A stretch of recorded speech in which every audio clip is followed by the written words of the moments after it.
Welcome back to the WoT Pro League with me, Paul Reddard-Challen, and alongside me, Stephen Sneeniel for game number 2 in Matchday 21 of 22. Yes, that's right, we're getting to the serious end of the business, and the league has been decided in terms of the champion of the regular league season, but it hasn't been decided who's going to make it through in the playoffs, and that's the other part of the story we're going to tell you this evening, because, of course, we've got those 2 relegation battles. We've already seen them play out. We now know that goes to the final game of the season. But next up, 2 teams who are fighting for a playoff position. And right. Evil Panda squad are ready, and eSuba are also in there. eSuba not fighting for a place in the playoffs because they are actually too far behind now. But the weird thing for them is this is a nothing game for them. They can't, I mean, they can win it and great, yeah, that's cool. They'll go close to the playoffs, but they can't reach them and they can't get automatically relegated. No, so really, the story here to concentrate on is Evil Panda squad. They have to win this one to stay in the hunt. Yeah, that's right. Because otherwise they're too far behind. They're currently on 27 points,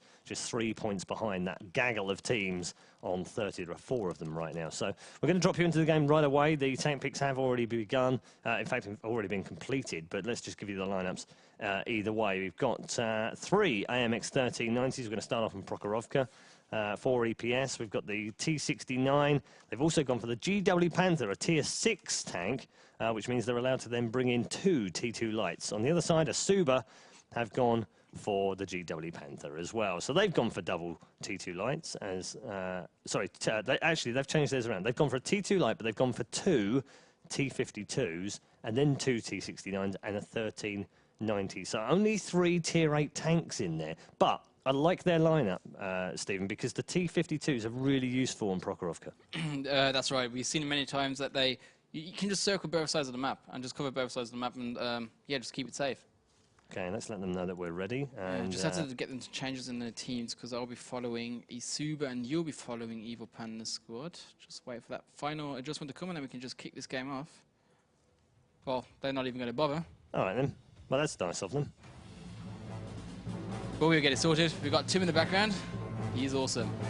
Well, this map coming up is going to be Prokhorovka, and we only just saw this map, so if everybody just stay tuned, they should know what's going on. For the new people who just turn on the stream, it's a nice open map, so we've got some artillery in there. We're not going for the Lorraine artillery, but the GW Panther, which makes sense just because it's a big open map. We've got fast tanks, and you need to be able to adjust to these movements, and yeah, besides that, nice lineups just to utilize all the open field. You've got fast tanks, light tanks that can use the bushes to just to stay safe, and well, that's all you can say about Prokhorovka, actually, that it's an open map. It is the most open map of them all. Yeah. And we are underway. We see 3 skirting off straight away for eSuba, going to the left-hand side. Vostep, Voodoos and Stenley all setting off wildly to the left-hand side of the map. They're going to go for that sort of 2-line road. Meanwhile, as we would expect, those T-52s going right for the middle area, and immediately they come under fire, and they found Polomako right in the middle of the field, and he's already going to come under some fire. He's done some damage already, though, to Stenley. Tries to get a shot off towards Twixo as well in the middle of that area.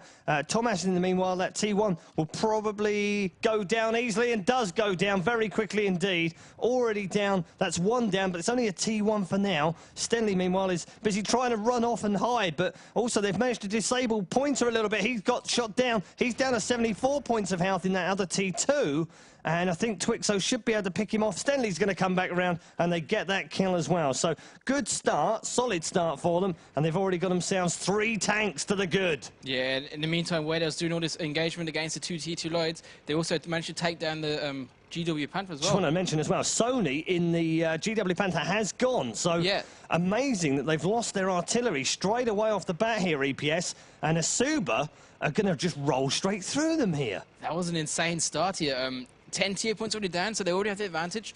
Ice is down to 600 HP as well, so he took a lot of damage himself. Twix has to watch out. He doesn't want to get killed now because they have the tier point advantage, and I don't want to be wasteful with any tier points at all. So he should stay safe, get out there, and just stick back. But don't even know where that came from eSuba. Just super aggression from eSuba. They've been very inconsistent through the season, it has to be said. They've had some mighty wins, and then they've had some very awful losses as well. They're very chalk and cheese in terms of their results. But tonight, they've come out of the gate firing quickly. Twixo takes a little bit of damage to the rear and is down to 125. Ice down to 596. He's also been spotted over on the far side in that tier 8. The good news, as far as EPS is concerned, is they still have all 4 tier 8 tanks. I suppose that's the only thing we can say about them so far. And they have done numerous spots of damage to eSuba as well. I'm just looking through. WoT's got a fair... Well, he's had 13 points of damage done to him, actually. Twixo, obviously, here on your screen, 125 right now. As long as he keeps moving, he's difficult to hit in that T52. Stenley, also in the 52, is down to 333, but they've made a push towards the cap circle. You can see WoT's just in the back of your screen.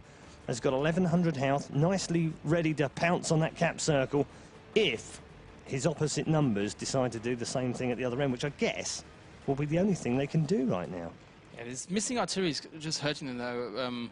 This is what you need. Like, you have to start clipping in some shells in there, maybe do some damage every now and then, because at the moment they have a big disadvantage. They have tier points, less tier points, they have no spotting tanks, they have no artillery, and Ice took some damage, Potomaka took some damage, so overall it's not looking that strong for Evil Panda squad here, but still they're deciding to push. But I think what comes in handy is just that eSuba has nothing to lose. They have no ranking to lose, so they can do whatever. If they lose, well, they lose. Bad luck. If they win, it's going to be really nice. A couple of big shots coming off from Mirage here, and there were blind shots into a tree just after the spotting stopped, and it was on a 1390. I think he landed some damage onto them, but here comes Potomako down the side. He's been spotted as well, and Zinef is also on the way down there, but they've both missed the little T2 in the bush, oddly, as they continue to fire down on these 2 advancing Evil Panda squad members. Yeah, the shells nearly connected at the top. There was really close shots, just landing right in front of the tank. But missing that T2 load is a big thing here. But that's where that T2 load comes in handy. You don't want this circling scout, but it's actually a nice position scout there to do the spotting. Oh, nicely spotted here. WoT's has spotted new multi-show and has taken some very big damage. He's now disabled, sitting in the same spot, and will be blown up by WoT's. Nicely done. They've now got he and Stenley ready to pounce on the cap spot, but instead they're going to come sauntering back towards their own. But they've now got a 4-0 lead here. They can't throw this one away, surely. CNF is now going for Mirage. He wants to take him down. He thinks, all right, he's on his own. But Potomako's not coming with him. They should go with two guys on him. But there we go. It's a nice surprise. Smoother is around the corner too.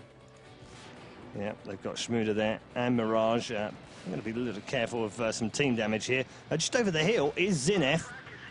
And, yeah, they need to fix that quickly, and they're going to do so with WoT's, who flies over the top of the hill, lands the first shot onto Zinef, who's now going to be targeted down by Schmuder. Nicely done, and another tier 8 tank bites the dust. It's just a matter of time now. Potomako, 1,021 damage, has picked up one. Ice, in fact, has destroyed Stenley finally, who's been a real annoyance for him, but it's not going to make any difference. Ice is now the last man alive here. Let's switch over to him and see how long he can live, because it's not going to be long.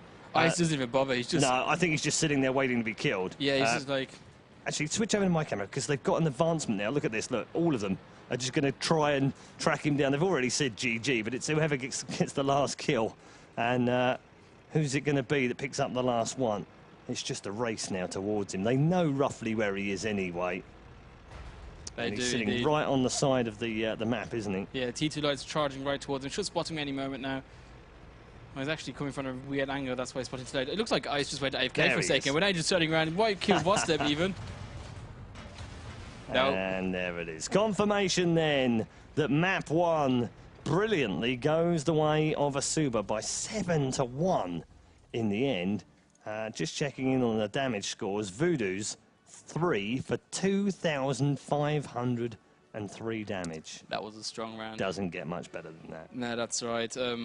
Really nice gameplay from eSuba there. They just done it perfectly. They used the scout tanks. They even had one tier 8 tank less, but they just used their 2 T50-2s in the way they have to be used. Spot the tanks, do the damage, take down the artillery really fast. So that was one big thing. I mean, was dead straight away. That GW Panther was just disposed of within the first minute of the game, which really, it wrecked their chances. And from then on, really, that was just a matter of time before they picked them all off single-handedly. Yeah, just a 1-by-1. All right, we spotted one T2 light there, kill him fast. Next T2 light, yeah, that one's done as well. Seal the deal. Next tank, there's another tank. Let's kill that one. And just 1-by-1, taking them down.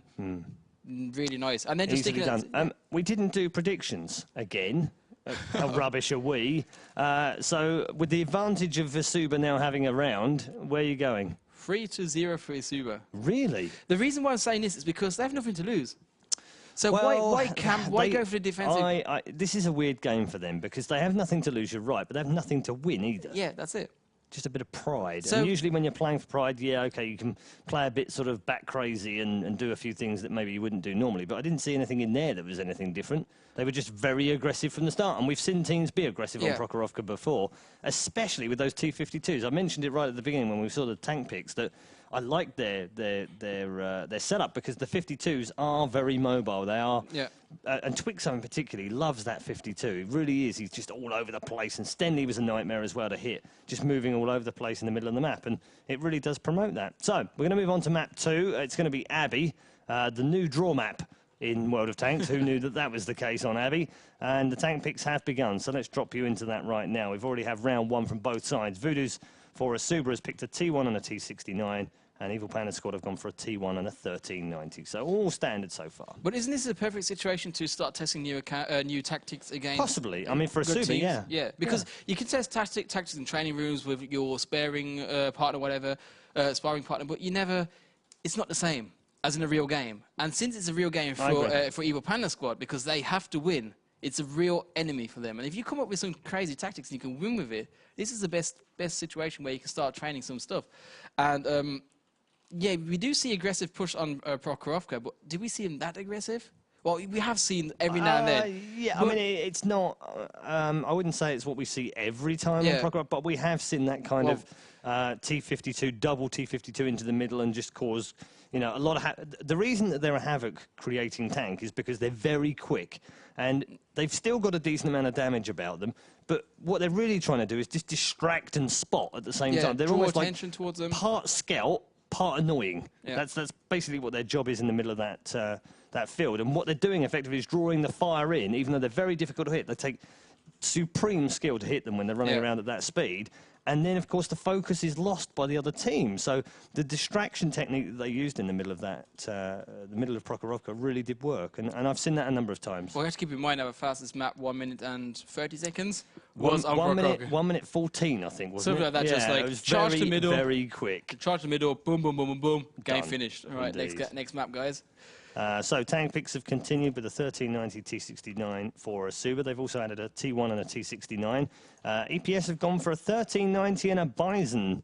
Not unusual for Abbey. We saw it in the last set of games between Lucky Karaki and Alpha Squad as well. So we're going to see it again. We haven't seen the artillery yet for eSuba, but let me just do some mathematical calculations.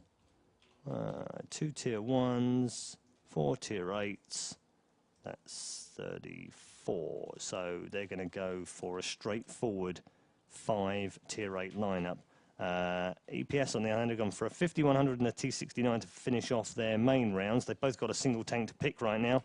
And I would imagine eSuba are going to come back out with, what, a 1390 maybe? Maybe a 69? Well, calling up Helmut, he's usually the artillery player. As far as no, sorry. They already had their artillery player. Voodoo's. No, who was the artillery player? I already forgot it. That's like... Voodoo's wasn't, no. No, Voodoo's was a top man in the game in his 1390, yes, wasn't he? was, So I have to cheat on this one again. So eSuba do pick up the 1390 as we would have expected. All right, Marcus is their artillery player. So Marcus is going down, I guess. And Helmut's coming up for Marcus, and that's where they're going to take another 1390, as he said. Yeah, so eSuba with no artillery on Abbey. Are they spawning north, by the way? I only ask like because usually... no, your green cap circle is the one where your team is starting. So I'm starting south. Yeah. Interesting. So they have to go for the T71, of course, because they've already got too many tier points to add another one in there. So that tier 7 tank comes in for EPS for their final pick of the round.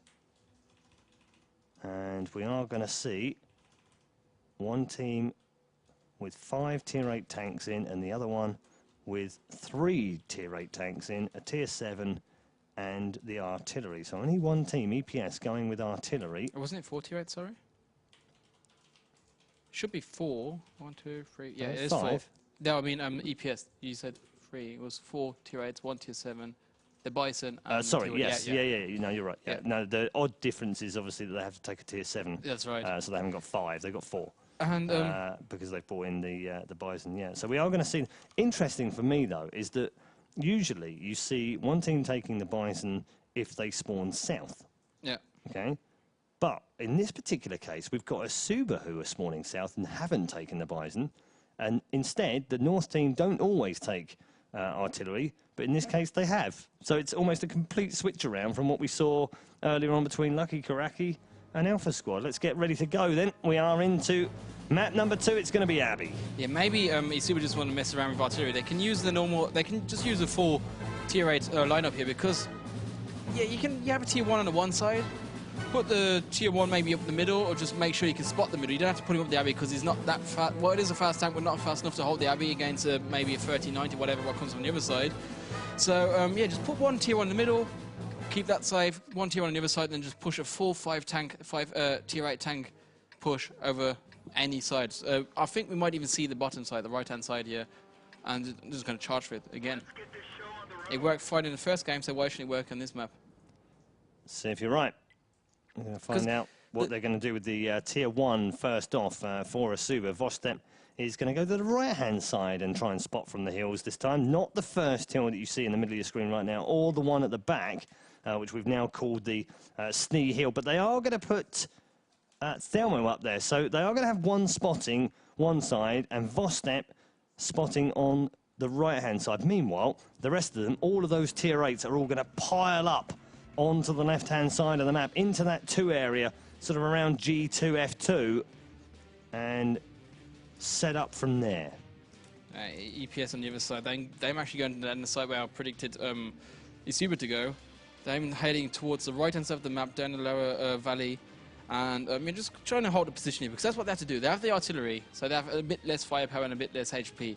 And the only way they can use this in the right way is if they get the artillery into play, because that's what they need. That's why they went for it. They want the artillery, so the artillery has to do a job. And the only way that they can use the artillery is if they fight against a turtle positioning or a slow push or something like that. But by the looks of it, eSuba won't bother with a slow push. They're not slow at all right now. They've made a very big push indeed, gone way past G2 and up towards D1. With 2-3 tanks right now. Voodoo's and Twixo just spotting through the middle. And you can see the push that they've made. Really, really far up. Much further than we would normally expect to see them. So more aggression here from eSuba. Yeah, that's right. They will be poking right to Pointer here on his nice bush position. Just spotting what's going on there. He's going to drop right down the hill. Oh, tier 1 already spotted at the top here. Voodoo's picking up the scent of Pointer. Should be okay, though. He's down below the rockery, so he's just there for proximity spotting. There is a little bit of artillery starting to rain down, though. And maybe that's where that Bison is going to come in useful. They don't have the option, of course, on eSuba's side. Yeah, that's the way they need to do it. They have to pin down the push from eSuba or slow it down long enough, and that's what the tier 1 tank can do. It might be only one tier point, but this is one of the important roles he has to do. Hold them down, slow them down, keep on spotting them, and let the artillery do some damage. And then when it does come to a big team fight, that's when the other 5 remaining tanks have to then start coming into play. Just checking in with Voodoo's right now. He's just above the hill. The T1 has backed away, so they're not going to be able to proxy spot him from there. And that's okay, I guess, for him. He doesn't really mind that too much. Does have some backup here. He's got Twixo with him as well. I like what they're doing right now, eSuba. Very, very aggressive so far to push that far forward and not worry about it too much. It's just whether they're going to assault the cap circle or not. Yeah, Pointer's in the wrong position here. He's in the wrong bush. He should actually be one bush further back. Maybe get a right angle so we can see without the trees in the way. Should be here. If he'll be in this position, he might just be able to spot one of the 39s up that hill and then know what's going on. But being here, he's not even backed up to the hill, so he's not even close enough to see what's coming along there. And that's not the way where you want to use a tier 1 tank to proxy spot around hills or whatever. So a bit of mispositioning there from the tier 1. But on the other side, the other tanks, they aren't doing much But now we see a push coming up in Yeah, the we're base. going to see a push into the base. Voodoo's is going to make his way in, and that's because they've made a bit of a pincer movement here, and they know exactly where their opponents are, because, not that they've spotted them, because they've actually managed to make 3 tanks into the end of the village on the opposition side, no less, and push the 1390s back up onto them as well, with Twixo and Voodoo's, who's now making a bit of a run for it. They're going to try and find Pointer, and they do find Pointer. I just switched away from him, unfortunately, but he has gone down in that tier 1 single shot coming in from Voodoo's, and then he's taken a little bit of damage here as well from the Bison. Yeah, yes, watch out there that he doesn't take too much damage, but again, this is where the Bison is needed. In situations where there's no fight going on, he has to do the damage. Yeah, and he has done a bit of damage so far, but it's not deciding yet. No, and the other thing is that with that tier 1 gone, they've lost scouting ability now. I mean, that's the other thing that they've lost the advantage with, whereas the opponents right now on eSuba have both of their T1s still able to spot. You can see one of them right now is in a very odd position, actually, but it's nice and safe. And then Thelma right now is looking over on the Snee Hill towards the cap circle to make sure that he can spot anything that's coming near him. And he's already spotted Thomas in that 71, making his way towards the cap circle now, and has called in the shot. Now, can they get someone over here? Because they've got no firepower back here to deal with this. Vostep has laid down a little bit of damage. Now, more damage coming down on Thomas, and he's down to 371. So, I was wrong. They can lay down the smackdown on him.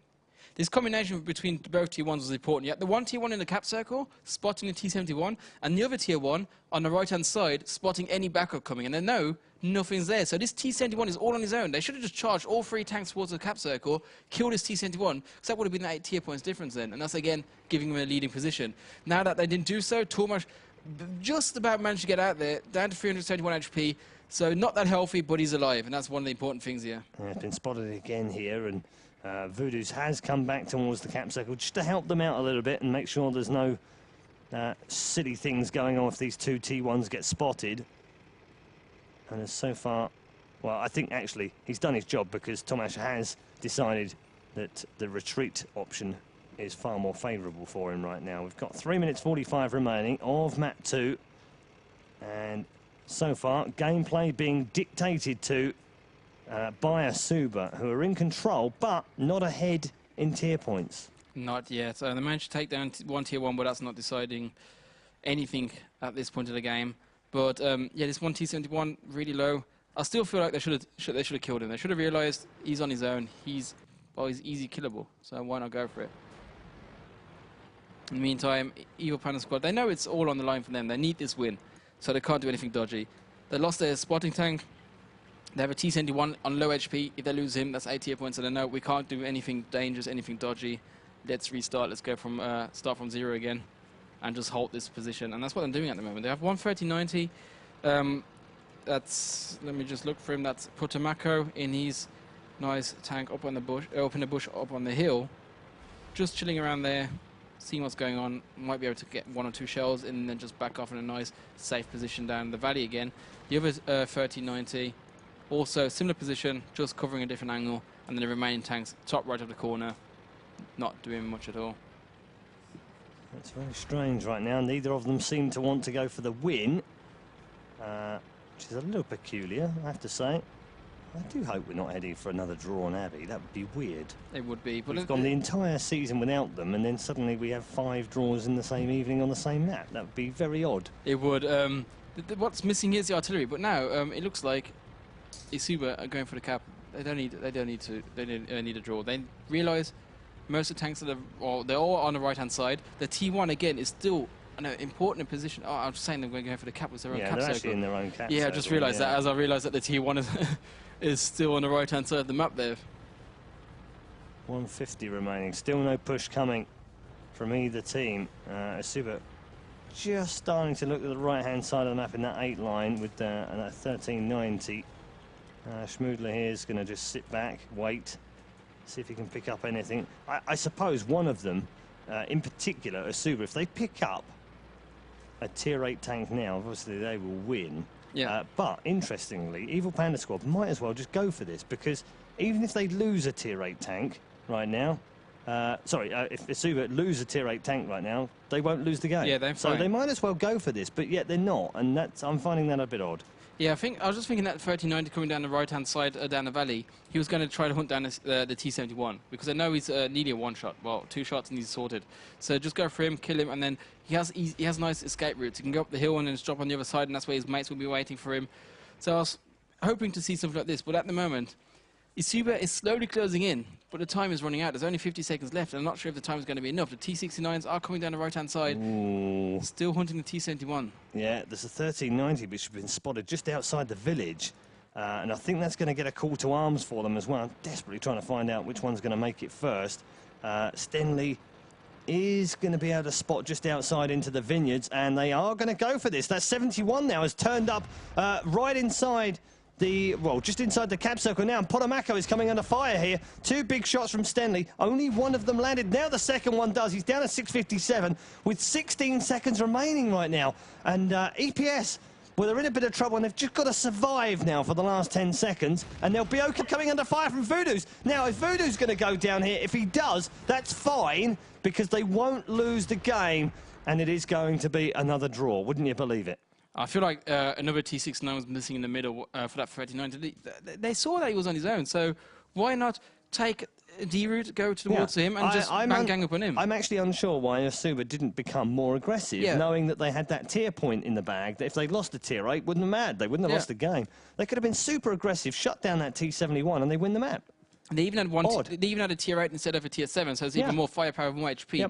And the tier 7 was nearly dead, so they could have outnumbered them in any situation. Just kill the T71 straight away, and that's easy going then. Yeah, very, very, very strange. Let's see if they want to just keep the same tanks or not. Why don't I have? I mean, this is bizarre.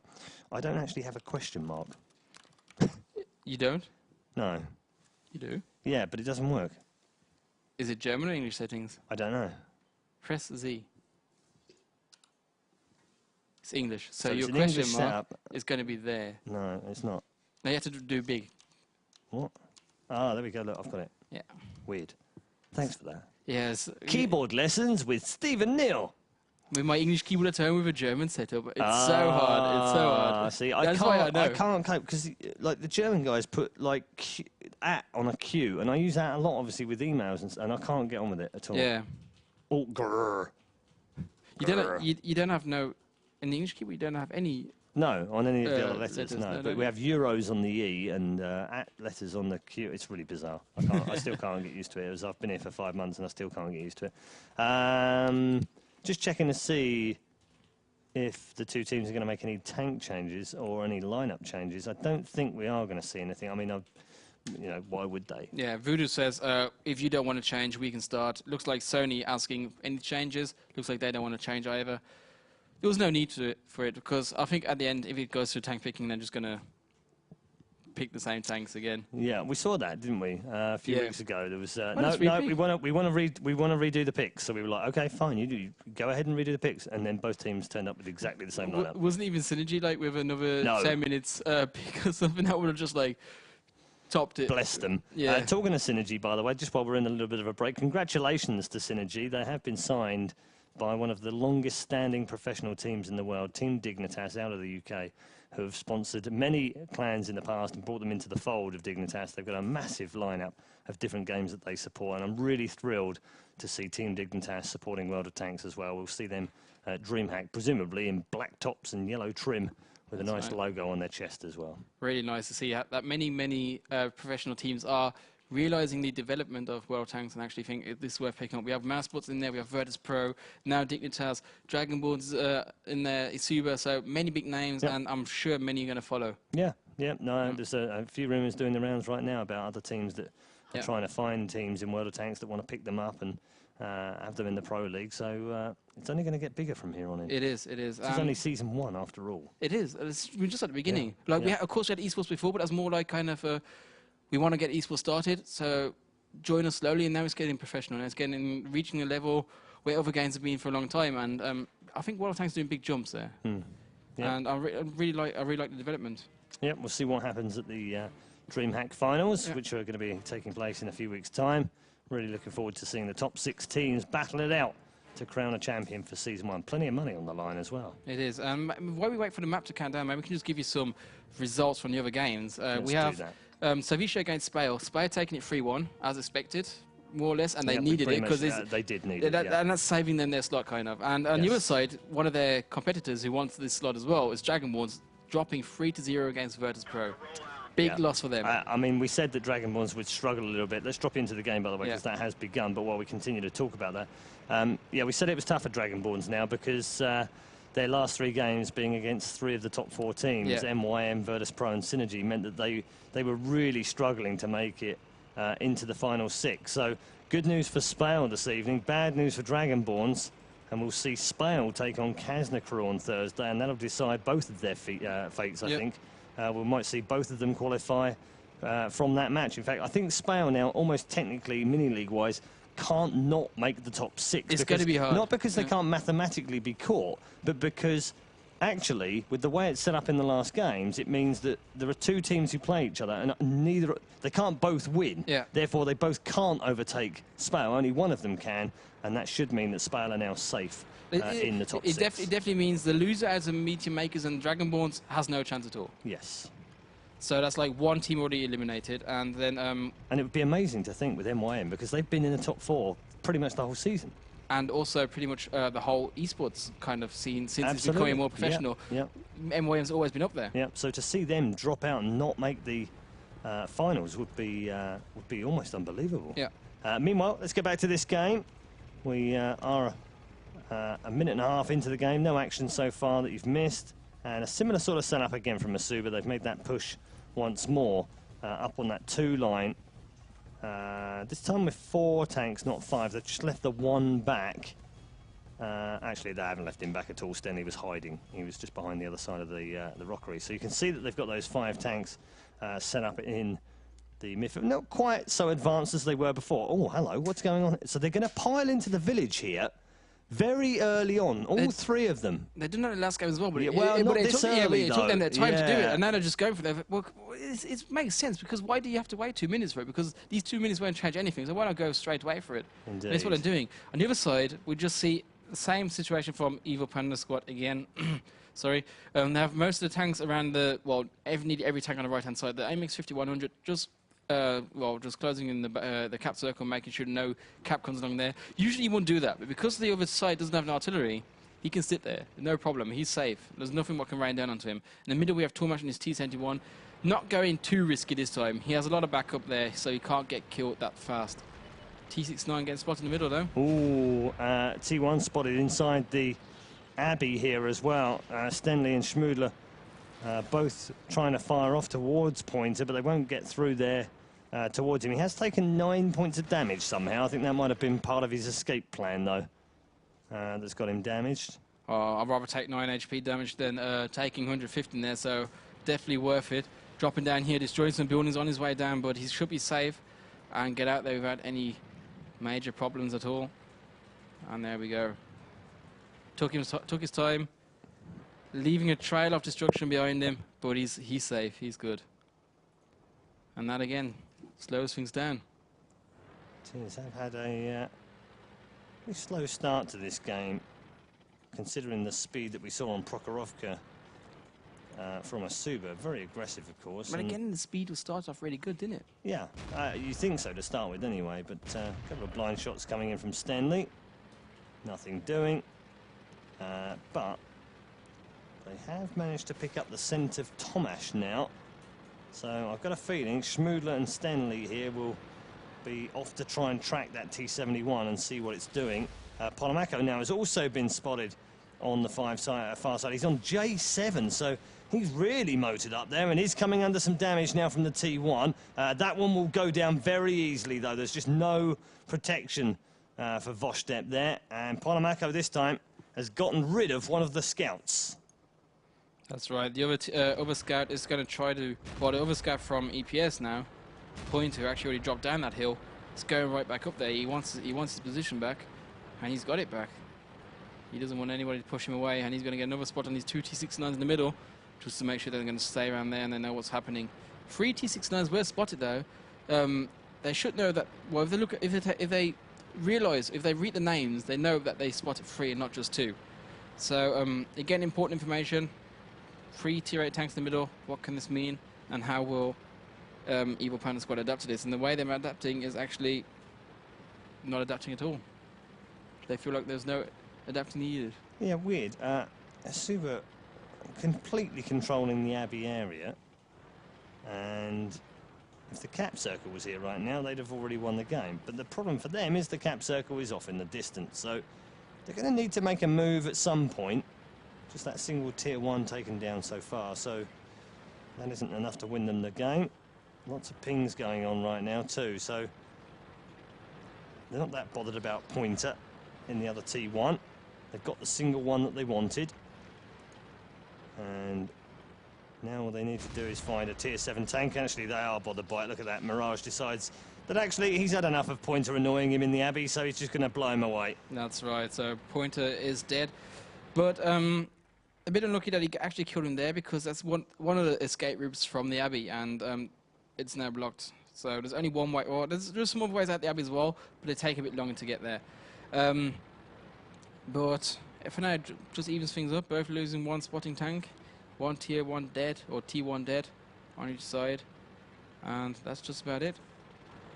Pings going on again all over the map. We've got pings around the Evil Panda Squad's cap circle, and even up to A1. I don't know what they've actually pinged up there.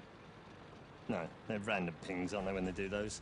The 3 T69s having a tea party right now at the edge of Abbey, and the 3 of them just waiting for any sign of a push to their left-hand side, which I think they feel will come. More pings coming into the 4 column, but they're way off right now. And it's a waiting game with 3 minutes 20 remaining, 1 down on either side from the tier 1s. And that just gives EPS a slight advantage here, because they could use their tier 7 as a bit of bait, knowing full well that that's not enough to lose them the game. Oh, yeah, true. They lost, but yeah, because they managed to kill tier 1 on the other side, yeah. Yeah. That's whereas, of course, they've got 5 tier 8s on the other side, so they can't afford to throw one of them out there as bait right now. And they are going to try and hunt down Potomaco now. Shots coming down to me. He was found on the 8 road. And he's already suffered a little bit of damage as well, but so has Schmoodler here. And Potomaco again lands a little bit more damage on Stenley. Here comes the first firefight of the game. 2 minutes 30 remaining. Potomaco down to 611. Stenley was partly disabled then, and then had to repair, and did so on both the right track. And Twixo will pick up the kill on Tomash now. That tier 7 tank is the one that goes down, which means we've still got a draw. That's right, but Potomaco is getting a bit getting a bit of trouble here. The AMX 39 is coming from the bottom side now as well, so if he doesn't watch out, he can be sandwiched here from 2 sides. The T69s are backing off a bit, just staying safe. They don't want to lose one of these tanks, and as soon as these AMX 39s join the fight, it's going to look bad for Potomaco. 2 minutes left on the clock, so it's going to be a close one. Yeah, it is going to be a close one, but he has got some backup here from New Multi-Show and Zinef, who have both come to his rescue now. Some shots being fired down to Schmoodler, but I think eSuba have had enough. I think they're going to go for this, although I said that, and then you know what's happened? Look, cap circle, and capture has begun. Time is enough. And time is just enough if we were going to go the full length. Now, that's interesting because there's 1 minute and 26 remaining on it, and we've got 1 minute 30 remaining on the game. So this has changed the complexion of what's going on right now. Ice, though, and Zinef both spotted and both taking damage now. So they've got to be careful here, EPS. And in the meantime, Voodoo's managed to take down Potomaco. What makes it even tier point-wise, it's a win for them at the moment. It is a win for them. And Evil Panda Squad has to fall back to the base. Doing so, Ice taking a lot of damage. This is putting eSuba in such a strong position. It's hard for them to lose it and know it. If even they loses tier 1, who cares? Yep. They have the tier points advantage. Yep, and they've been very smart here as well. They've not gone to back up the tier 1. Instead, they've just sat there and waiting. There's the cap circle victim right now. He is literally on a suicide mission in here, and he's going to go down as soon as he is seen by any of the 3 tanks. But it doesn't matter. They've got no time. Now, Thelmo now tries to get away from it and has managed to get away. That's amazing. That was a complete and utter suicide mission for him, and somehow he's managed to get out of there as well. with 23 seconds remaining. Polamaco just too big for his boots in this game and got himself caught out, and he's lost his team the game as they scramble to get back and stop Thelmo from capping the circle. They might as well have gone for the fight, I think. Yeah, they realised too late, hang on, we don't have enough time. If we decap altogether and then attack again altogether, the time is enough. They turned around halfway through, but it's too late. CNF taking a lot of damage, 25 HP left, and that seals the deal. Oh, well, it doesn't seal the deal. Seals the deal for this map. Yeah, the match scores just show draw because we had no capping winning at the end, but the cap points. How'd you explain that? Yeah. Because it is confusing otherwise. People at home go, wait, it's a hang draw? on, it's a draw. Why? No, we have the tier 8 draw rule just because many times in the past, one tier 1 surviving, like all the teams have done is hype one tier 1, keep him alive, delay the fight until the end. If you lose a fight, who cares? You got a tier 1 still standing. So we came in with the rule 8 tier points difference because if you lose 8 tier points, it is a big difference. Yeah, absolutely. Yeah, it's like kind of it's a game changing thing. Biggest tank on the game. So yeah, that's why we have the tier 8 rule. So eSuba, take another map. That's right. Looking good. Told you, 3-0. They have nothing to lose. They're just going for it. They are going to go for it as well. And it would end Evil Panda Squad's chances of making the playoffs as well. So it'd be quite sad for them. But both of them, interestingly, they would be in the relegation playoffs with the A Series and the Go4 teams. That's right. So we might see both of these two teams back next season. We might not see either of these two teams back next season. That's correct.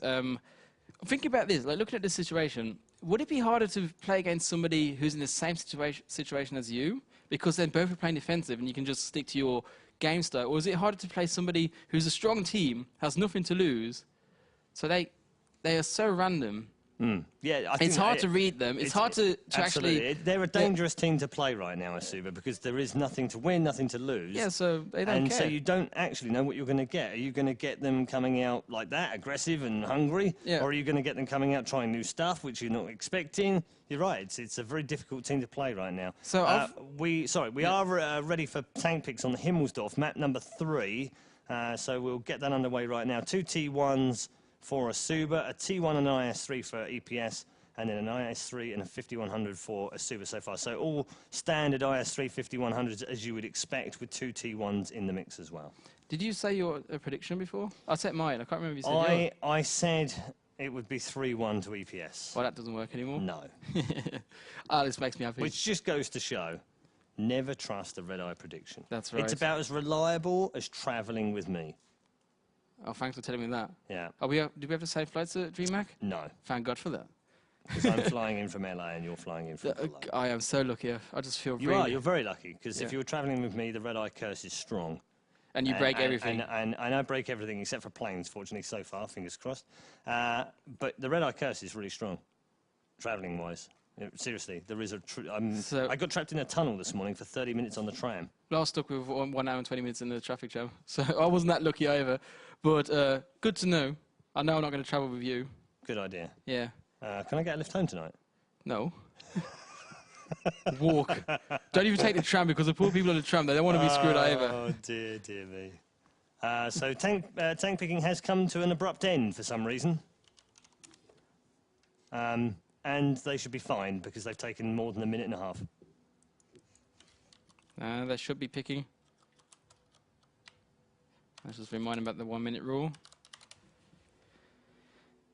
There we go. 2 5100s, as expected on Himmelsdorf, I'd say. Yes. And a sorry to boot as well. Let him away with that then. That sorry just saved his team. I was just about to click that disqualify button. No, you weren't. IS3 and a 5100 from eSuba. EPS finished their lineup off with an IS3. So, yeah, as we would have expected. But no mix of 32s or 69s. Well, I say that. And then eSuba have picked a 69er finishes off. So just the 1 in there. No 32s, no KVs, no crazy Chinese WZs in there. Nothing like that. All very, very standard indeed. Now, on EPS's side, they have 3 5100s, 2 T1s, 2 IS3s. And eSuba will have just the minor change in their lineup. Pretty much the same lineup, except they've switched 1 of the IS3s out for a T69. Evil Panda was going for a full damage lineup here. 3 5100s do so much damage. backed up by the IS-3s. Just an insanely powerful lineup there. While on the other side, eSuba with the T69 gives them a bit of different possibilities there. They can move a bit around, they can put a tank up the hill, they can come from different angles. So, yeah, it opens things up. Interestingly, there's a number of subs in use tonight, but not all of them have been used so far. Mickey Man we've not seen, nor Eclipse either for EPS. Schmoodler, by the way, who I thought had a pretty good couple of maps, has been dropped down, and Marcus has been brought back up, but then he is an IS-3 specialist, so that sort of makes sense, I suppose. And we are ready to go then for map number 3. Is this curtains for EPS? Is this the end of their season's challenge to make the playoffs? Or can they make an historic comeback against eSuba? Comeback is needed for sure. Next map coming up is Himmelsdorf. I think it's a nice map on 7-on-7. We never saw a draw so far. And again, I jinxed it. But it's just like this four power lineup, you know. You got full aggression. I'm getting assaulted from all sides here. You got full aggression here. You got the hillside. You see many push up there. WoT Pro started that trend, so really nice. It's a really nice move here, but without that T69, we won't see anything like that from Evil Panda squad, I guess. But you focusing the action on one of each side. So either got the 3 line or you got the 7-8 line. And this is where the action's going to happen. It's just going to take a bit. It might take 5 minutes till the actual push comes, but when it comes, you have a lot of action then. Yes, indeed. And that's why it's a nice map to watch. Yeah, one of my favourites, I think, from the moment I started playing the game. I think it was actually the first ever map I was on. Yeah, it could be. Yeah, it was pretty much the first map I ever played. And immediately went, oh, I know, I'll get a height advantage by going up to the top. Oh, I'm dead. and then you learn your lesson. Yeah. Slowly but surely. So, yeah, very standard looking setup so far from eSuba. 2 down Banana, 3 to the far side, and 2 up onto the hill. Including Thelma in that T1, accompanied by the Tier 8 tank of Voodoos. Meanwhile, over the far side, they've decided to set the T1 up in a very... This is I dare to use this phrase, but it's actually a much more traditional Himmelsdorf North setup, because WoT has gone into the old train station, which we used to see a lot of this, that T1 spotting in here. Let me just get in here now before I go all smooth on us. And that's why, look, there he is, look.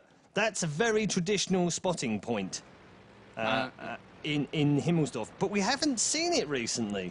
No, it's not been used that much in the past. Like, even though it's such a strong position, and now that T1 falling back is really, really important, because we see the push coming from Evil Panda squad here. Sony in his T1 going first, Puerto Mako, New Multi-Show, and Cena following this, and you got Ice and Tormash just behind, ready to back things up as well. And that T1 just missed the time gap there.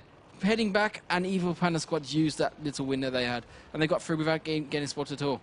Yeah, they did, you're right. They've managed to push 4 men up here in towards the old train station, and that's as an aggressive move as we've ever seen towards the side of the cap circle.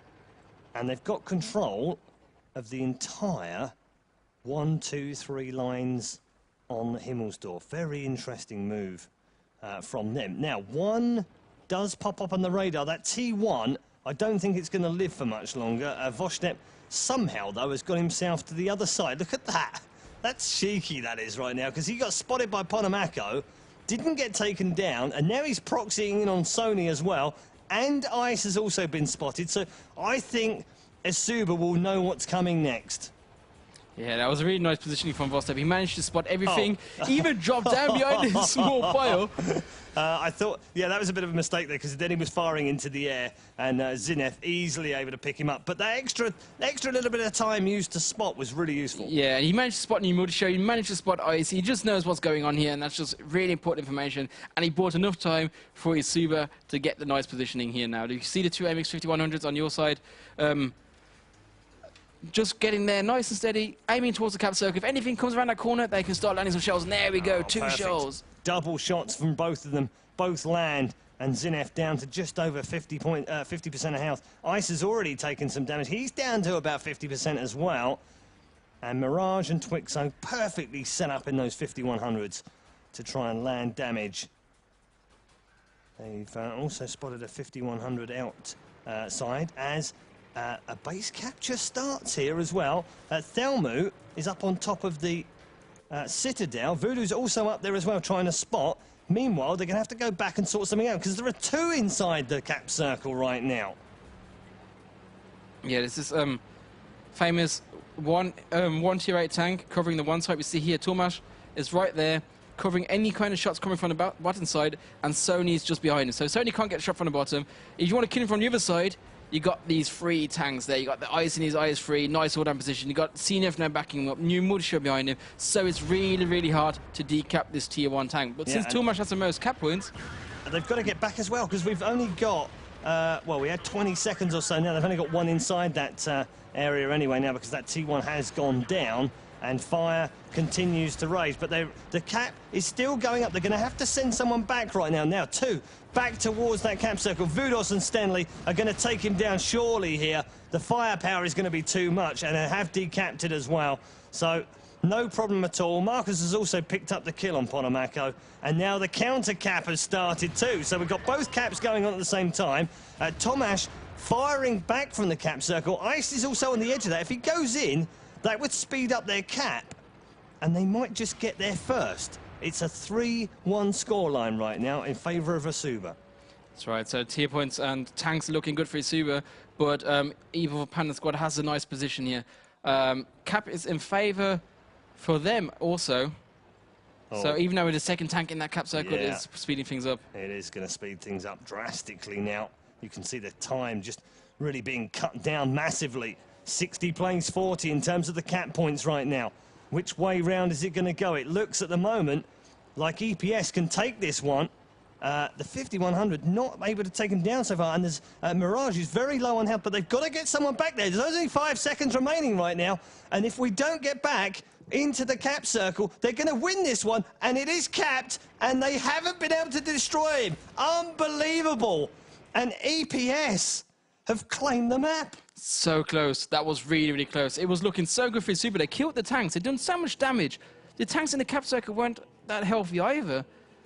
But Evil Panda's got just managed to get the better angle, get the better positioning, and hold it for themselves. Look at it. eSuba didn't lose a single tier 8 tank, so why didn't they just charge in there? Yeah, that's what I'm surprised. I mean, they were all sort of damaged in amongst that. You can see there's a whole heck of damage done by EPS. 3 of them over 1,000 in that game without a kill. So they've done plenty of damage. And I think in the end, that proved to be enough. It was. And then, yeah, perfect positioning. Yep. So, 2-1. 2-1. So we both suck at predictions. Damn it. That's what we can confirm.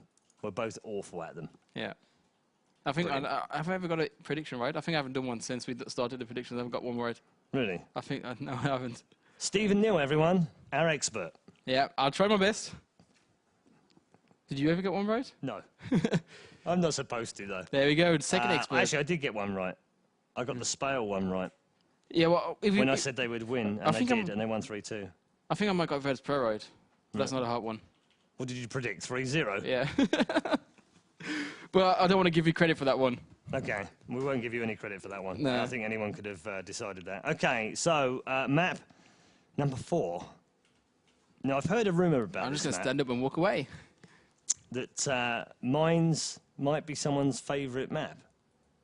Is it your favourite map or what? No. Mine either. Really? Well, I do like that Italian village at the top right. Okay. So, but, I mean, I thought this was your favourite map. Nah, it's cool. I like it. I really, really like it. I do indeed. But I have to say, the development of the metagame Every week. No, but every week for 22 games. Yeah, we have to do it for the end of the season. We can stop next season. We have to keep it. Right, we have to keep it going for next season, don't we? Till the end of the season. Till the end of the season. Yeah. But I have to say, the way the things are going, the way the things are developing, I'm not liking it that much anymore. Really? It's losing speed, kind of. I feel like it's losing speed. And you always see the same. You got the T2 light coming down the left-hand side, pinning one down. We're not really talking about mines disappearing from the map. No, that won't happen. Okay, good. Mines was the first map ever used in 7-on-7, and that map will never disappear. Good news. Tank picks are ready, by the way. Yeah, so let's just carry on as well. Yeah, let's carry on that one. Let's move on to there before we get ourselves into trouble with mines being a joke too far. So, tank picking has begun. eSuba has started with a 1390 and a T2 light. EPS have gone... eSuba have then gone... What? Okay, no. confused there. He picked 1390 twice without EPS picking anything. So now EPS have gone for 1390 and a T69, which will appear any moment now.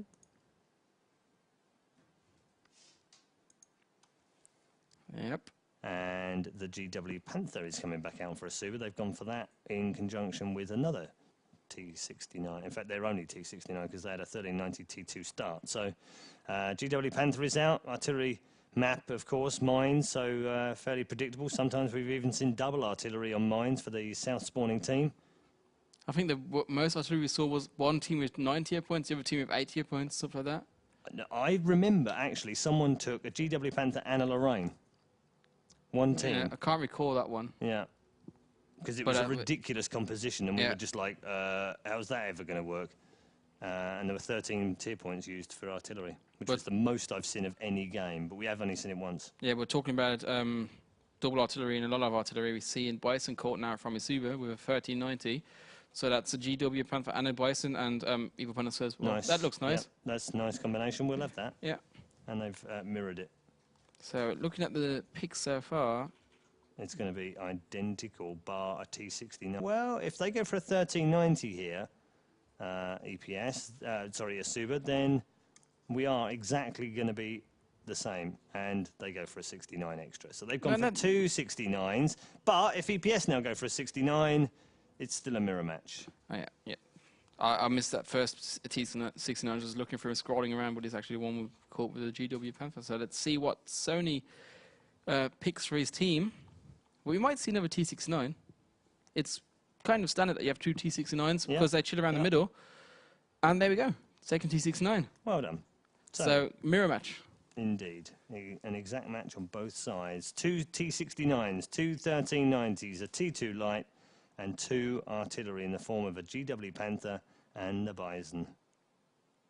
Twixto is getting put down. I actually liked Twixto on Abbey. You've done a really good job on Abbey. Yeah, well, I thought he was fantastic on Prokhorovka. He was as in well. T52. Yeah. Caused a lot of mayhem, of course, in Prokhorovka and pretty much won him the game straight up. But he's been dropped. So they're definitely rotating players in and out, eSuba, which might end up leading to a 3-2 scoreline, which I didn't predict either. Do you think it's because they want to give other teams, other players some play time? It could be. Also double artillery. Could be that they need a second artillery player now. Yeah. I mean, Eclipse and Sony are both in now, so they can have double artillery. We've got Thelma, who's going to take the Bison. He's usually a T1, T2 light player, so that's interesting. Vostep's going to take the T2 light instead. That's perfectly fine for him as well. And Marcus, as expected, will take the GW Panther. That's right. Vostep was in all games so far the low tier tank, covering the sides, being the hero. And here we go, first map mines, starting off with a nice overview from the Italian village, and then we go towards the middle. Yeah, middle is kind of the center point of the map. You've got the T69s heading around there. Usually the south T69s try to cover the riverside at the beginning, and the other T69s on the north side They cover the other side. Yeah, well, I mean, sometimes the focus point is actually on the Spanish lighthouse. Yeah. And, you know, tanks want to try and get into the lighthouse, but only usually spawning from the north area, of course, because it's so much shorter distance to get there. It's very unusual to see tanks going across. I did love WoT Pro's use of the lighthouse when they spawned south, though, which I don't know if you remember it, but they used a bit of bait. They sent the T1 over onto the lighthouse and made them think that that was the only tank there. He then took a little bit of a sidewalk, and they then introduced a tier 8 tank to blow them to smithereens. So it can work as well. eSuba, though, have gone for a straightforward tier 1, tier 8 composition towards the lighthouse. And Vostep has gone very quickly over towards that area, and they've got a T1 versus a the T2 lights versus the T2 lights over there have gone together, Vostep and Pointer. Meanwhile, Zinef has been spotted as well. What's happening with EPS? It's a good thing what the EPS in there, because usually we see a tier 8 tank on that side, and that T2 light pins down a tier 8 tank, so it's a really nice trade for that T2 light. Now just sending a T2 light there, fine, no problem. If he dies, fair enough, but he has better possibilities to get out there. In the meantime, we don't see no T69s around the middle where we usually see him. One is at the back in the cap circle, and one is in the back on the left-hand side of the map. Just kind of that was usually the tank on the hill where we just saw the T2 light. We also have a Bison quite far forward, Eclipse there, sitting here on H8, trying to get a nicer angle towards the lighthouse side, and the 3090 in the middle. And we actually see Schmuder heading up there, taking a lot of damage. 705 HP only left on his tank.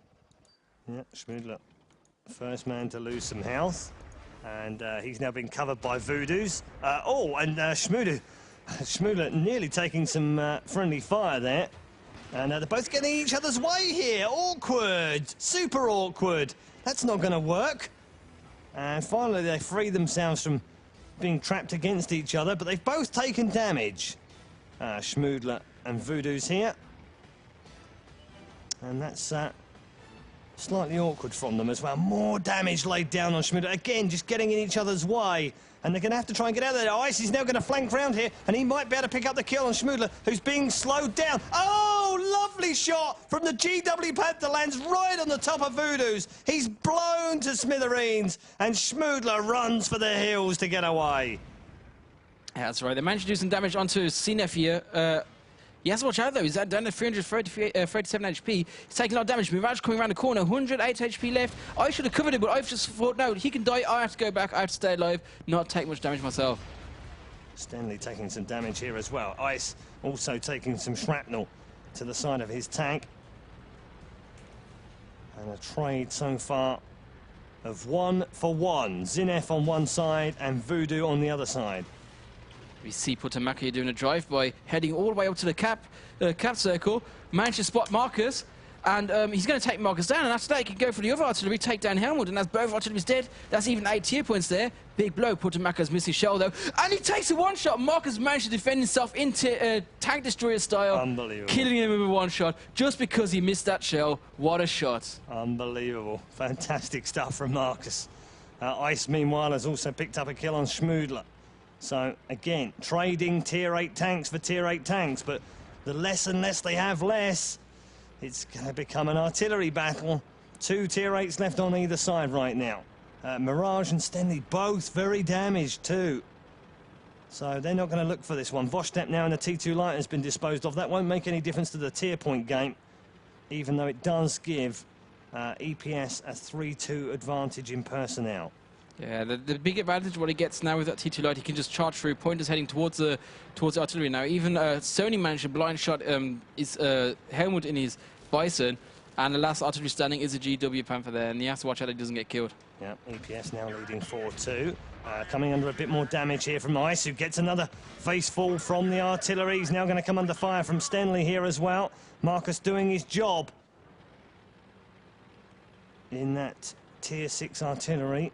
So still finely poised here. This is definitely not EPS's game straightforwardly. eSuba can still come back into this, so they've got to be careful. New multi-show is now going forward. New multi-show is on full HP, he knows that, so he can go a bit risky here. Yeah. Doing some good damage onto Stenley, but takes some himself as well. And he's taking some as well, isn't he? Oh, Stenley down to 69 points of health. Got a little bit of cover here. And is he going to go down? Not quite, because Marcus is going to come up with another kill with that GW Panthers. This is what I was saying. This game isn't done yet.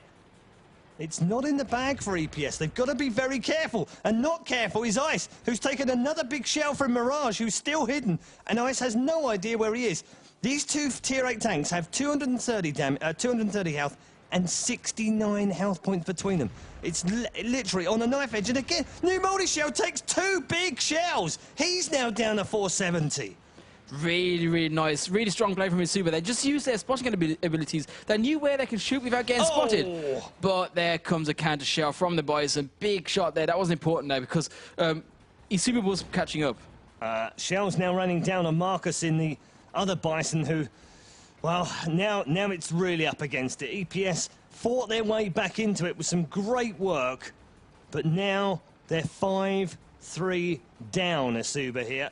And on top of that, they have 370 points of health between 2 of them, and only 1 tier 8 tank remaining. It's looking desperate now. It is indeed. It looks really nice for Evil Panda squad. They're just trying to find the right angle. They know where the T69 was roundabout, and Ice is trying to spot him, but Ice has to watch out because he's just about a one-shot, but he managed to spot Marcus in his GW Panther and done a bit of damage on him. Ooh. 30 HP left.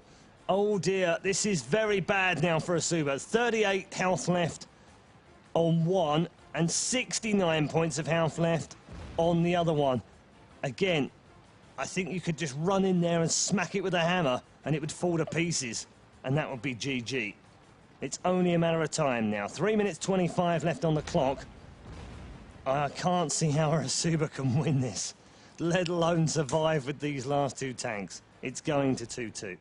Shells are dropping just next to that GW Panther there. He has to watch out because he's needed. He's needed to win this game, but on the other side, tier points aren't enough. So they have to make something happen, but how should they do that? Yeah, well, exactly. And how do they spot when the T69 can't really move anywhere? Although it is on the move right now. I guess there's nothing to lose now. They know that they're both massively damaged. He has 6% of his health remaining. It's not... I mean, he might as well have nothing. I think he's going to try to get the artillery. He has to. Meanwhile, that GW Panther has done a number on the other one, the other side. So now we're at 6-3, and he's gone for the cap circle. It's all he had left to go for. If he can find the artillery in here and get a one-shot off on it, then great. If not, it's GG anyway. Correct. He's going through the base without destroying anything. Just avoiding that cap circle, just by a little bit. And he thinks the artillery is going to be somewhere down at the bottom left, but actually the artillery is already relocating towards the lighthouse island, and should be fine. Not long to go until the T69 gets spotted. He's trying to flank him from the side. He maybe managed to catch him off guard, kill one tank, maybe even kill both tanks until they actually realise where the shot's coming from. Maybe.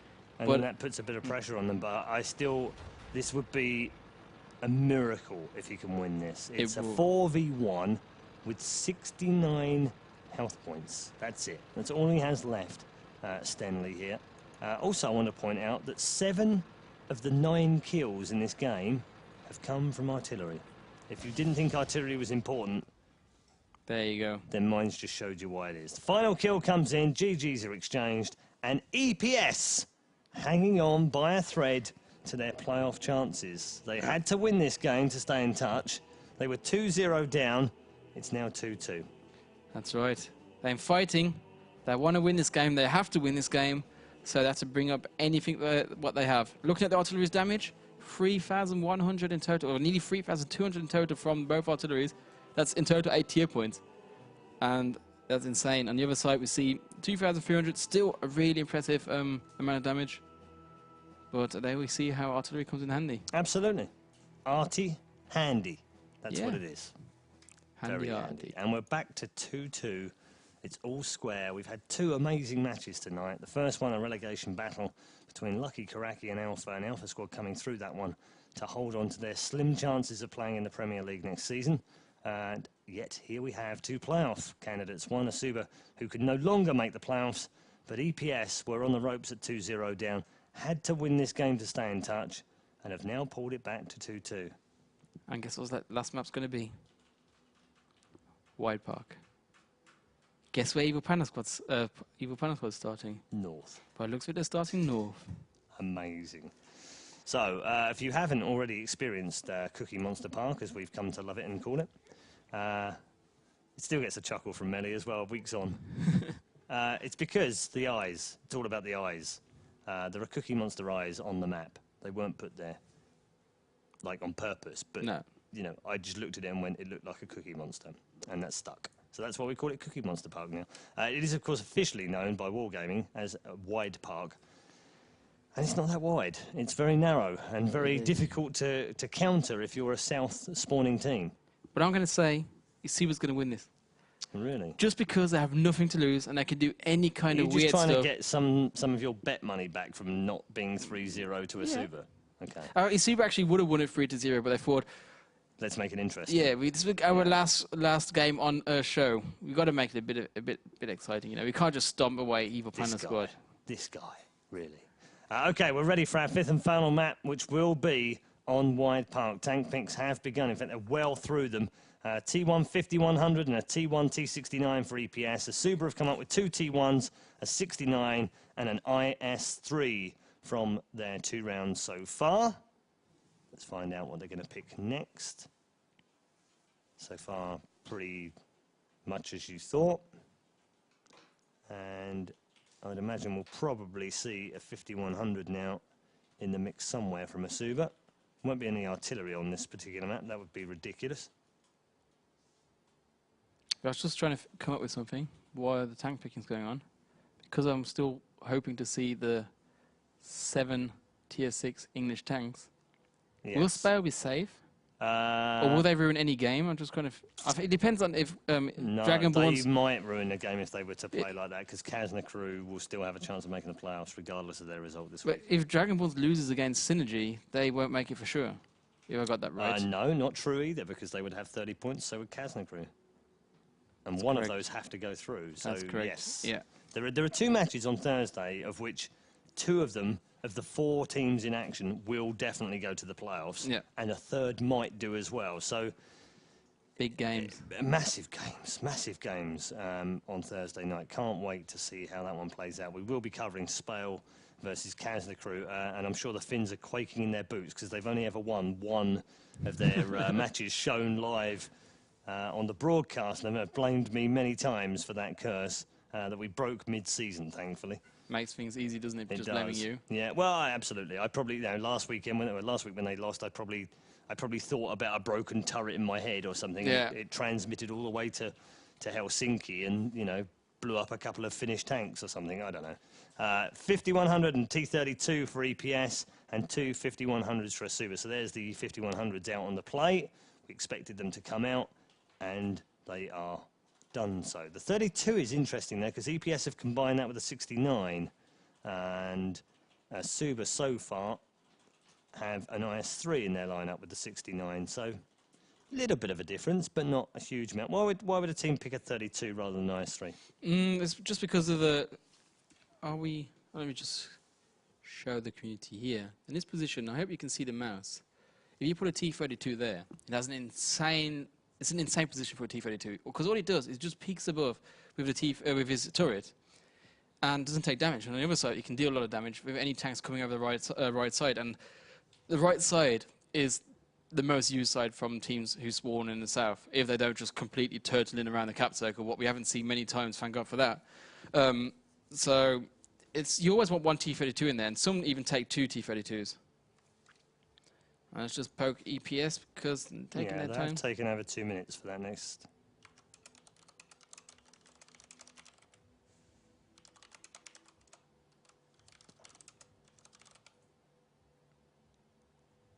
There we go. Last tank was a T69. We had to wait for one player to rejoin. He dropped, but that's no big deal. Should be there pretty fast. Yeah, so their final pick for EPS is T69. And eSuba go for an IS3. So, eSuba double IS3 for their side. I don't know what to think of this. It's a slow lineup. It is a slow Well, they have lineup. the 5100s and the T69 there, but these 2 IS3s are slowing it down. Yeah, and we've seen defensive setups on South before, of course, so I think we pretty much know what we're in for here. Yeah. This could be a long final 5th game, because the way that those tank picks have gone, with those IS3s in there, leads me to believe that they're probably going to set up 1 main road on the 2 line and 3 in the corner, spawning back towards the train track, which would be where the T1s can come in useful for some proxy stuff. But other than that, I don't believe we're going to see an offensive push by eSuba, but I hope I'm wrong. Yeah. I hope we see something absolutely crazy on Wide Puck. I'm still waiting for one team to just bust out the most amazing strategy that just blows us away. And I'm still convinced that the strategy's out there. Me too. I mean, it gets a lot of flack, this map, for being very unbalanced because of the way that the north and south is so different. But I'm like you. I'm still living the dream and hoping that someone is going to find some crazy strats that actually get them a clear win, which then another team then have to work out how to counter. That's the great thing about this, is the meta changes. That's right. I just tried to come up with some random tactic what might work, and I'm thinking about the way the game started at the beginning. if you start north, you split your tanks. You have 1 or 2 tanks on the left-hand side, and the rest of the tanks on the right-hand side. So why not team up your group up your whole team, and just charge over the left-hand side, all the way up to the north, in these buildings at the north, and just start turning there. You might take a lot of damage, but this position is so strong that before they can actually attack you, they're going to take enough damage themselves as well. I mean, it's not a bad idea, but I think it depends where they put the T1s on the side of the railway tracks, because if they position them well enough around the lake, then you're going to get spotted straight away, and that's just a huge call to action, so everyone retreats back to the cap. I think it would work if they somehow decided to send them on the other side. So here's the map right now on Wide Park. You can see the cap circle on the north spawning spot, just across the lake, and there, down through the monument into the streets of Wide Park towards the other cap circle in the south. Those trams work about as well as they do in Cologne, by the way. Not at all. They work good as cover, though, so maybe they work even better than the trams in Cologne, because they are actually useful on this map at some point. But yeah, that road what we just saw, that's the road what I was thinking about. Like, it looks like a bit like a motorway, so just use it as a motorway and charge along there. But on the other side, I think me just coming up with this idea on the fly, I guess that'll work. I guess these top teams have been thinking about this many times. Yeah, I think they've probably been thinking about it for weeks and months. How can we break this map? Yeah, indeed. So we kick off then, and eSuba, see how they set themselves up defensively. I'm expecting 3 to head off into the corner over there, and that's about right, actually, because they're going to send the 2 T1s over there as well. They'll spot, probably from the train yard, just for some proxy as well. And Voodoos and Twixo will provide the cover, but they have gone reasonably offensive. That's as offensive as it gets, spawning south on Wide Park. And Stenley has already taken almost half of his health off, just trying to get that far up. That's how easy it is for them just to pin them down in the south side. The train yard effectively is the border. It's the border crossing. Mirage, Marcus and Stenley are all set up on the left-hand side. And now me just talking about my random idea, just charging down that road.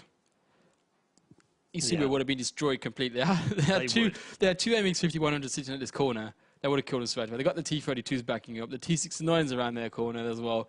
That would have just completely took them apart.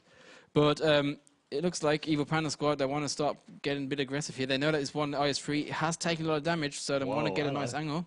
Yeah, look at this. They're making a push over the top of the tracks already. And that's early. That's very early. And Stenley is already coming under a lot of fire here as well. Down to 253. They should be able to get rid of him. And they do get rid of him. So 1 down already. And it's a tier 8 tank. Not a good start from eSuba. No, that's not the way you want to kick this map off. It's always hard. It's already hard to win this map anyway. And then you lose a tier 8 tank instantly without even dealing any damage. Let me just look through the HP here. Well, yeah, all still full HP. So nothing to say there. And that's the way you want to start off if you're in the Evil Panda team. Just switch over right now, because Voodoos and Twixo have both managed to get across the railway track without being spotted here. And they've got a T1 with them. So if they can navigate their way alongside this north train track and get up towards the cap circle, with the full committed EPS side already on the south side of Wide Park, they would have a chance, but Voodoos is going back now. That's disappointing. I thought we were going to see a crazy strat then. Yeah, Voodoos was spotted just a little bit. He was a bit too far to the left, allowed the T1 to spot him. And he knows he's spotted, and that's why he thinks, all right, team, we have to fall back because they might start pushing us here. And that's what Evil Panda squad is doing, exactly this. 25100s going there on their own. But this could be good for eSuba because they're leaving their T32, their T32 behind. Well, both T69, so eSuba can actually outnumber these 5100s, and they spotted the one. And the thing is, will they get there in time before reinforcement reaches them? A few shots coming out, all avoided though. Twixo's safe. Mirage now looking to make sure that cap circle is covered, which he has done. Yep, and looks like CNF is going to try to get a nice angle again. We'll be facing the IS-3, but he should have a nice angle behind the rubbles. Now, look at the corner. Not sure if the Ice Freeze knows what's going on. He does know now, and has taken some damage. Yeah, there are 2 of them in there as well, so damage has been dealt. And they know there's 2 in there. That's for sure. They've spotted both of them, those 5100s. And the pings have gone out for H4 as well. So I think eSuba know that something's coming, but do you know what? EPS don't have to now. They have the tier 8 point lead. I don't have to, but they know this map is in their favour anyway, so why not give it a try? And they are closing in slowly.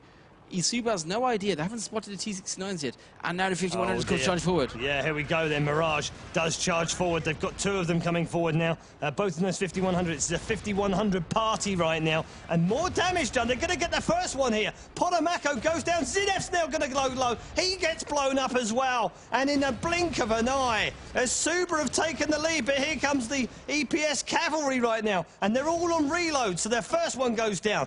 New multi-show replying back. Mirage now, having reloaded, will go down anyway to 3 charging tanks from EPS. And they've pulled this one back for a 3-2 lead. Yeah, some shots being fired towards Ice. Ice did take the shots, but he managed to survive without taking any damage at all. Now turning around, trying to do some damage towards Voodoo's. He realizes it and is falling back for now as well. Not looking good for eSuba, even though the nice engagement was going into their favor. But the reload time just slowed it down. Yeah, they realised as soon as they fired off those shells that they were going to be reloading, and they rushed in them to grab the lead. For a moment there, eSuba actually had the lead.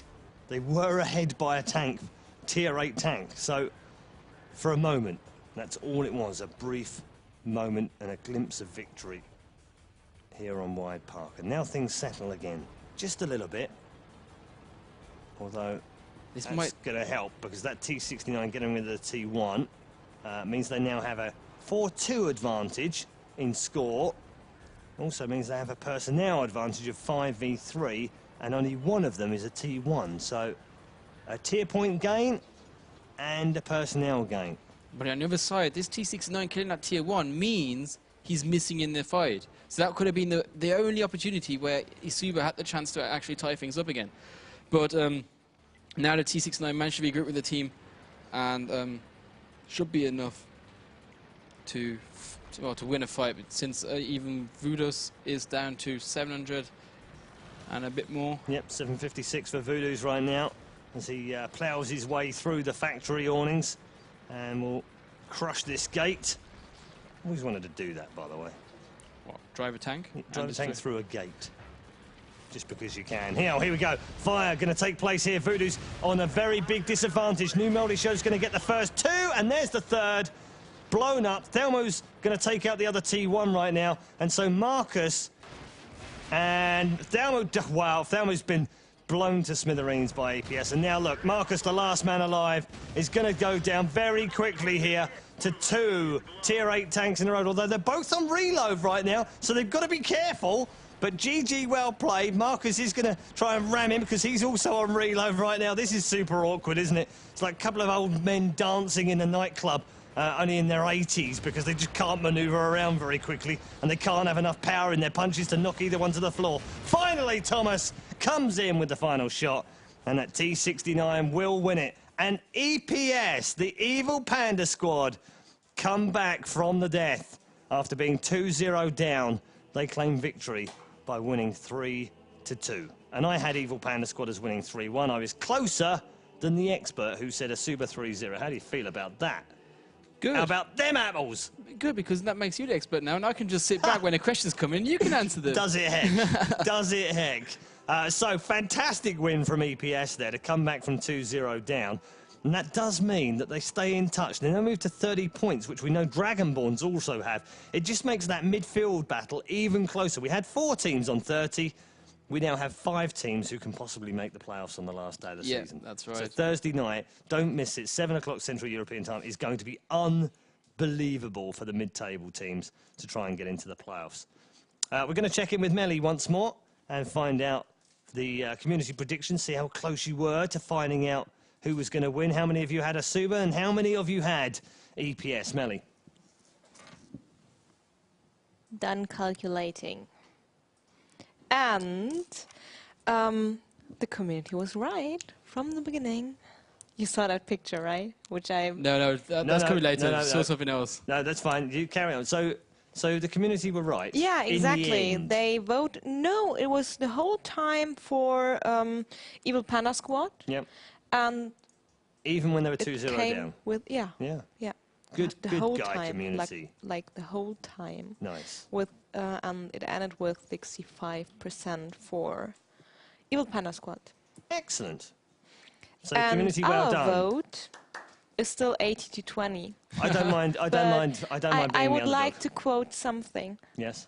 Paul seems sad, so I vote for him.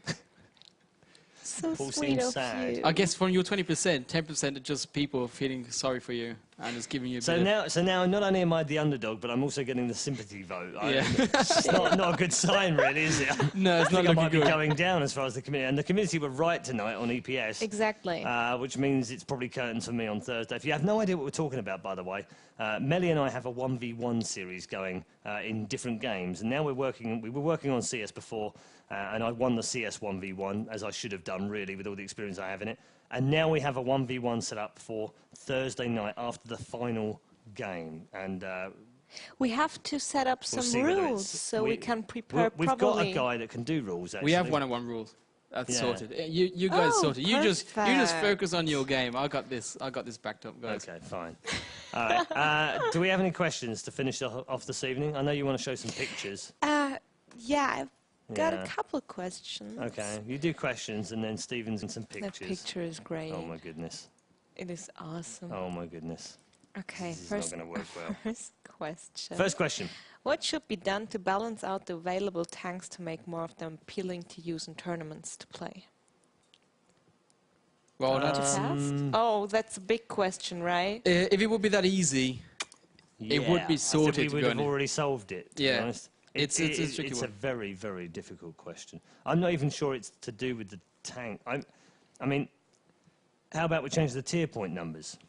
Now the thing is, any changes you do to tanks to favour esports, you might be taking stuff away from the random games and from clan wars and things like that. So you have to see World of Tanks as a whole game, Yes. and it's hard to make the perfect mix between esports and the normal casual gaming, and Agreed. that's where the challenge comes into play, Yep. and that's where it's hard just to throw in some random numbers. Yep. And Okay. Any other Okay. questions? Yeah. What do you think about the new map, Pearl River?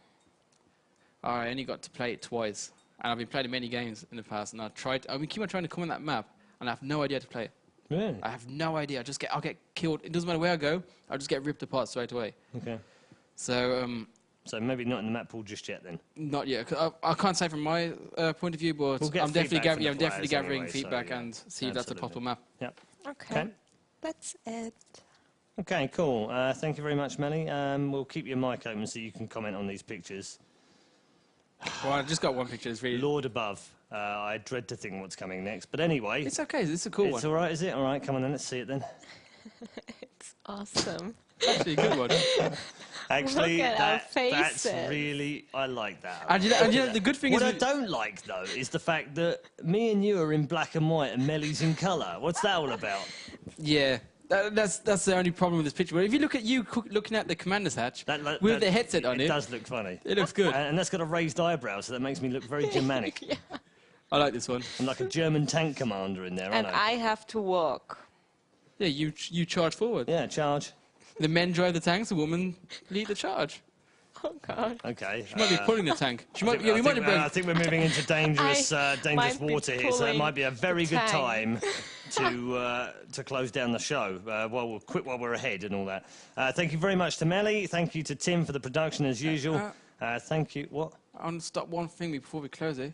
Really? We got one important result. Oh, We can't forget. We can't miss we out this have one. got one huge result actually to tell you. Go on. It's Meteor Makers against. Oh no, sorry. It's Mousesports against Casna Crew. We was actually guessing more that Mousesports going to take this one. Bearing in mind that they're almost on the verge of trying to catch Synergy Yeah. in second place, but Casna Crew took it 3-1.